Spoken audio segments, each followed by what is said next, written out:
E aí, pessoal, que é o Elias, professor de História de vocês.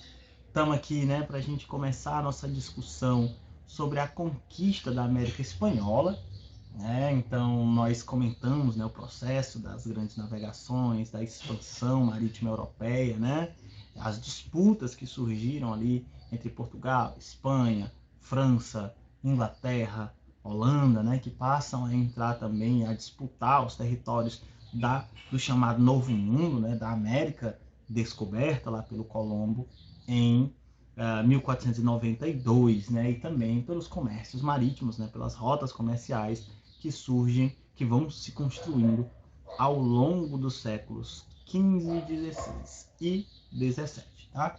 Então, hoje, pessoal, a gente vai começar a nossa discussão sobre o contato, né? Como é que se deu esse contato entre europeus e povos nativos, né? Afinal de contas, quando os europeus chegaram aqui, não estava vazio, né? Então, é justamente disso que a gente vai comentar hoje, tá? Leiam o capítulo, tá? Leiam o tema todo, se for possível, para ter uma visão mais ampla.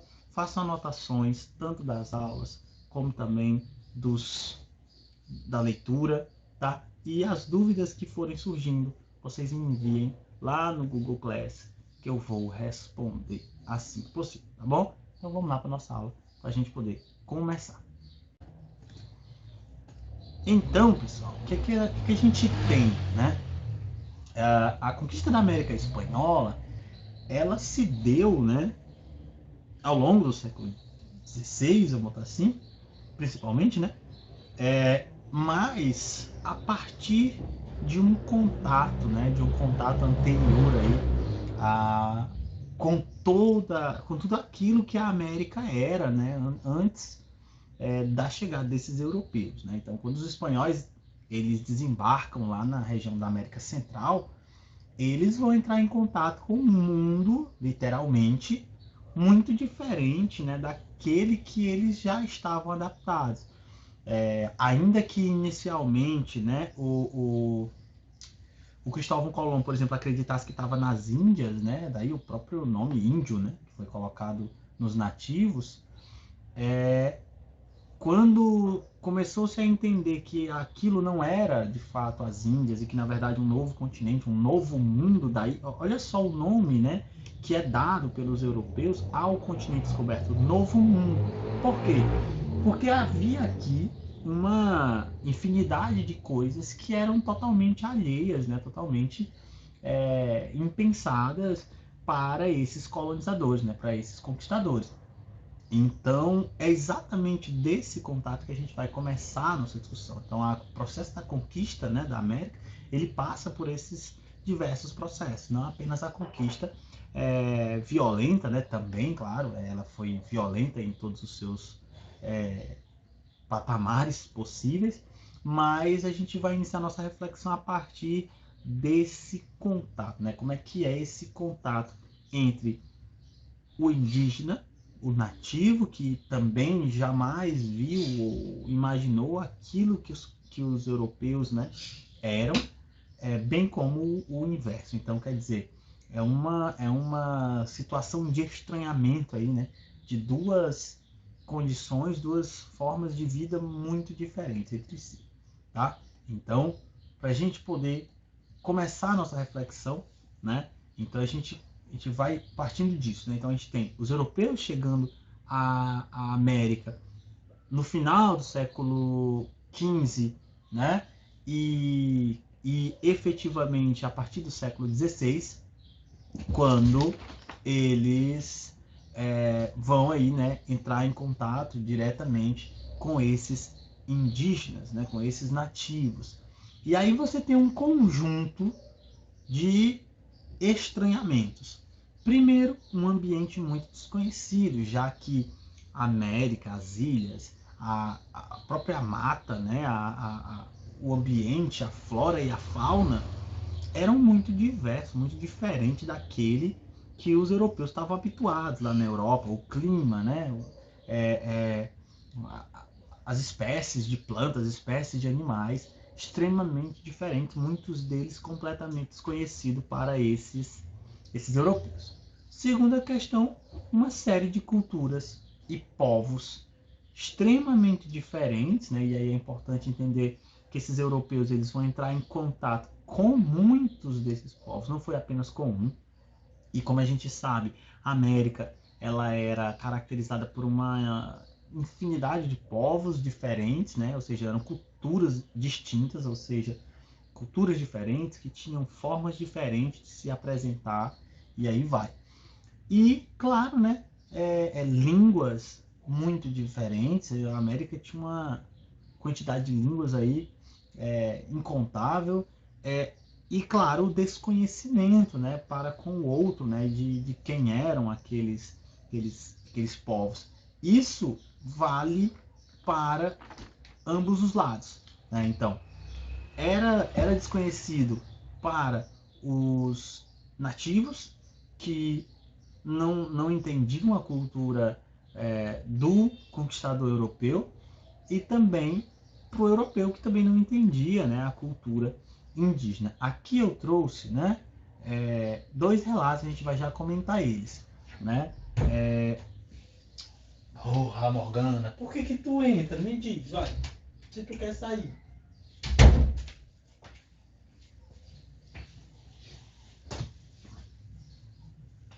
Então, assim, aqui, né, na América havia uma infinidade de povos, né, e em específico ali na região da América Central, né, e estendendo, né, para a América do Sul também, que foi a região de colonização espanhola, você tem maias, astecas, zapotecas, incas, isso aqui são apenas alguns, né, e muitos outros que habitavam essas regiões que foram conquistadas pelos europeus. Então, o contato com essas civilizações e com o modo de vida dessas civilizações, ele gerou, né, ali um estranhamento inicial, né? Não foi um contato muito pacífico, não, tá?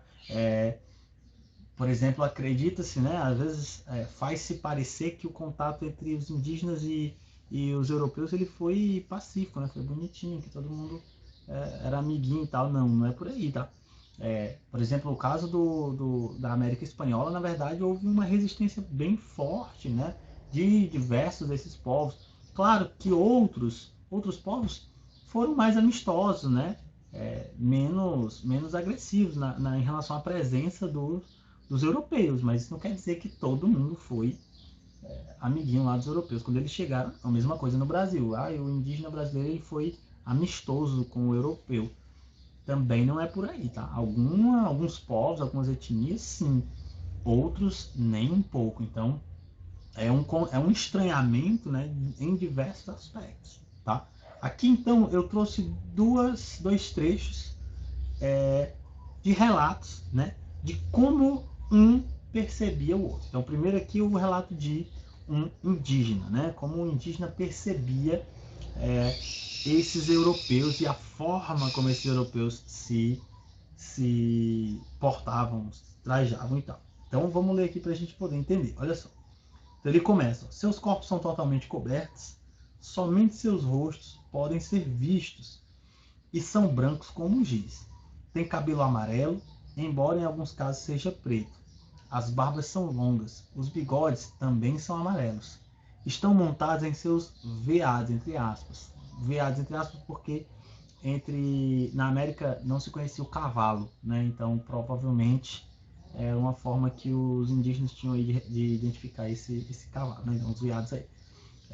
Empolerados dessa forma andam ao nível dos tetos, né? Demonstrando a altura em que eles andavam, né? Eles cavalgavam aí esses animais. Então veja o estranhamento do indígena em relação aqui a configuração mesmo física, né? Dos europeus, o cabelo amarelo, né? Nunca antes visto por esses indígenas, a, a roupa, né? E os europeus eles andavam realmente bem muito trajados, né? Muito trajados, de forma que só era possível ver realmente o rosto, né? Então tudo isso evidencia esses aspectos como o indígena ele observa aquele povo, né? Aquele ser chegando no seu território. E aí agora a gente vai pensar um pouco a partir da visão do europeu, né? Como o europeu vê o indígena nesse momento. Também aqui é do momento do primeiro contato, né? Então aí você vai ter a descrição. Andavam nus como a mãe lhes deu a luz, né? Referente aos indígenas. Eles se pintam de preto e e são da cor dos canários, né? Nem negro nem branco, e se pintam de branco e de encarnado, e do que encarnado é vermelho, tá? Para quem não sabe. E do que bem entenderem, e pintam a cara, o corpo todo, e alguns somente os olhos ou o nariz. Não tem ferro.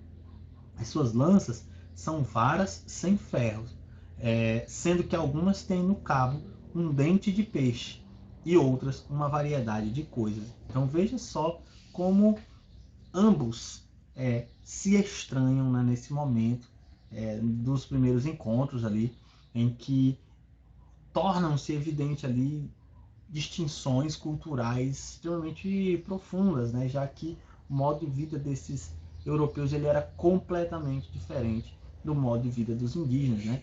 E aqui esse contato cultural ele vai gerar um conflito também cultural, já que, por exemplo, os europeus vão tentar impor, né, a sua cultura, né, a sua forma de viver aos indígenas, começando aí pela imposição do cristianismo a esses povos, né, seguindo aquelas orientações da Reforma Católica, da Contra-Reforma, né, e no caso da Companhia de Jesus, que vai passar a catequizar esses indígenas, né, esses nativos. Então, quer dizer,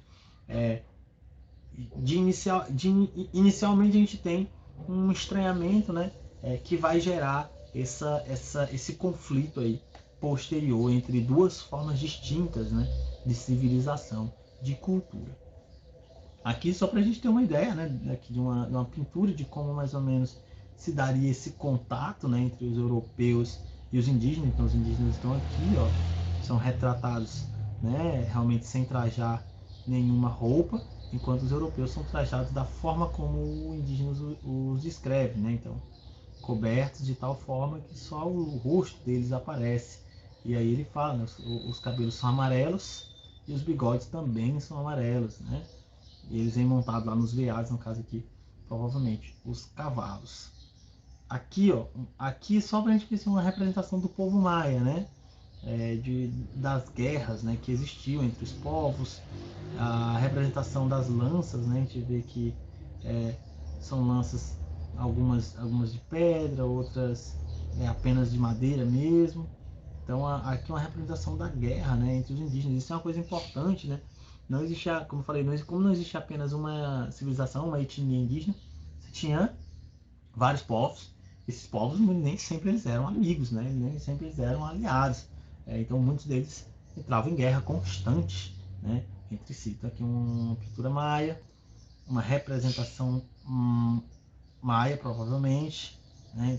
Aqui, ó, os maias, né? A situação ritual, né? Como a religião maia ela era observada, né? Como ela era percebida. A representação, apenas a representação. Aqui, ó, um centro maia, né? Provavelmente também, tá? Centro maia. Aqui as pirâmides maias produzidas por eles aí, ali no século 10, 9 depois de Cristo, né? É um pouco tempo antes dos europeus chegarem. Quando os europeus chegaram, os maias já estavam desaparecendo e o império de maior poder naquele momento era o Império Azteca. Mas os maias ainda existiam, né? E os europeus vão entrar em contato com eles, né? Contato, por sinal, bastante violento. Como eu falei, né? Você vai ter essa busca de imposição.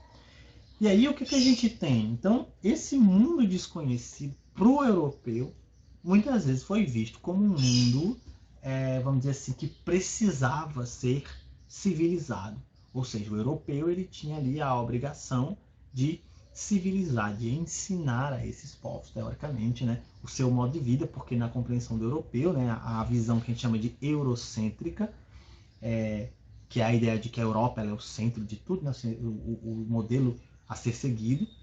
Então os europeus queriam impor o seu modo de vida a esses povos, como se esses povos não possuíssem, né, o seu próprio modo de vida, ou ainda, né, desrespeitando completamente a forma como esses povos viviam antes da chegada desses europeus. Então, esse desconhecimento em relação a esses povos, né, foi um dos motivadores dos europeus, né, e da forma como eles impuseram toda a sua cultura, né, a sua forma de ser a esses povos, jogando aí, de certa forma, toda a história e a tradição que esses povos desenvolveram ao longo dos séculos que eles viveram na América. Então, a gente, né, para entender isso, para entender o impacto disso, é fundamental a gente entender que os povos, pessoal, que habitavam, né, a América como um todo, eles possuíam uma série de saberes, de tradições, de crenças, né,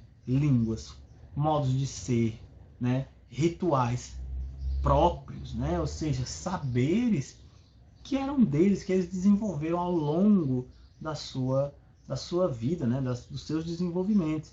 Então, a forma, essa ideia de que o indígena, o nativo, ele era atrasado, né, em relação aos europeus, isso é uma coisa extremamente errônea, né, já que, na verdade, esses povos tinham o seu próprio modo de vida, né, e não tem essa de estar atrasado ou avançado. Eles tinham o seu, um modo de vida diferente, né, que deveria ser respeitado e não dizimado, como foi o que aconteceu. Então, o que a gente tem? Um continente gigante, que a América é gigante, né?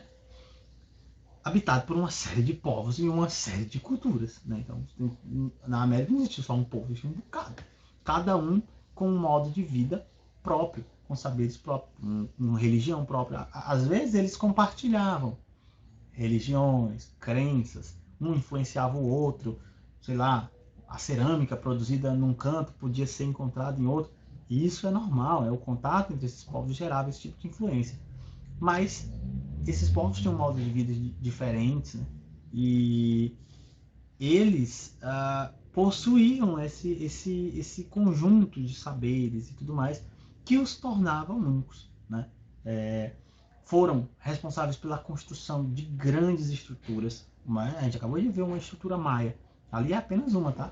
Outras que existem na região da América Central, que foi onde os europeus inicialmente aportaram, você tem estruturas maiores, né? A pirâmide do Sol, por exemplo, lá em Teotihuacan, ela é gigantesca, né? Você tem, no caso, acabei de falar de centros religiosos gigantes, né? Grandes, como é o caso de Teotihuacan, né? Que foi considerado um dos maiores centros religiosos do mundo antigo americano, né? Então, quer dizer, esses povos produziram muita coisa, né? E que basicamente, quando os europeus chegaram, não conseguiram compreender aquele modo de vida, né? Os povos pré-colombianos tinham um conjunto de conhecimentos arquitetônicos, urbanísticos, agrícolas, astronômicos, enfim, uma série de conhecimentos produzidos por eles. Não eram apenas, vamos dizer assim, almas desgarradas que precisavam ser civilizados pelos europeus, né? Como se eles não soubessem de nada, como se eles não tivessem suas próprias tradições, né? Na verdade, você tem uma série desses conhecimentos, muitos conhecimentos que, por incrível, até eram avançados até mesmo, né, para esse modelo de pensamento europeu, eurocêntrico, né? Quer dizer, desenvolveram, por exemplo, um sistema numérico, que é o caso dos mais, a gente vai comentar mais à frente, sistema numérico complexo, né?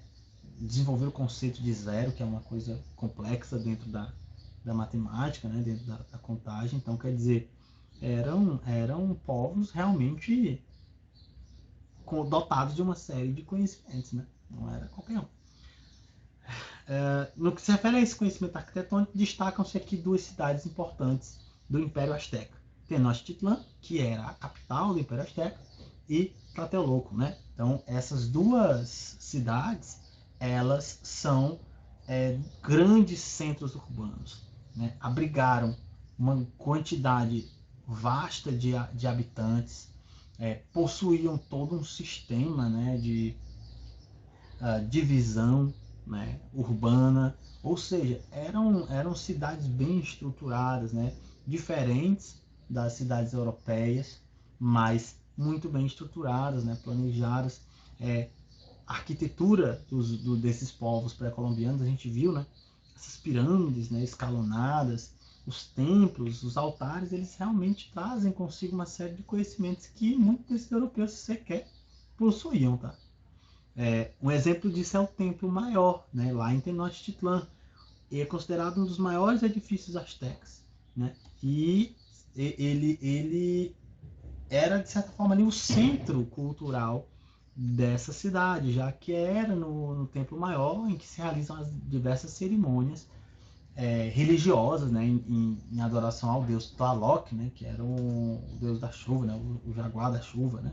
Então, quer dizer, os europeus, quando se depararam com esse conjunto de, de conhecimentos, simplesmente ficavam atônitos, né, assim, de ver tudo aquilo que muitos deles sequer entendiam como era possível. Então aqui eu coloquei um relato, né, justamente desse momento que eles encontram, né, essas primeiras cidades, esses vilarejos, e aí como os europeus observam isso. Olha só o que eles dizem aqui, ó.